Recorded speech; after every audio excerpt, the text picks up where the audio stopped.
بجامعة باب الزوار تم اليوم تكريم الباحثة الجزائرية مونيا بن بالقاسم المتوجة بالجائزة الأولى من طرف الجمعية العلمية الأمريكية لأبحاث السرطان عن بحثها في مرض السرطان في مسابقة شارك فيها أزيد من 25 ألف باحث، وتم اختيار أحسن 5 بحوث دولية انتزعت بها الجزائر المرتبة الأولى.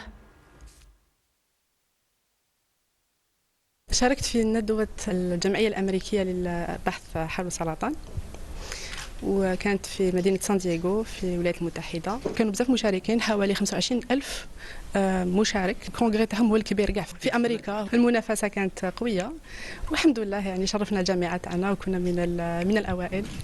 كنا مصنفين، خداو 5 من العالم، والحمد لله يعني الجامعة تاعنا كانت موجودة في هذا المحفل.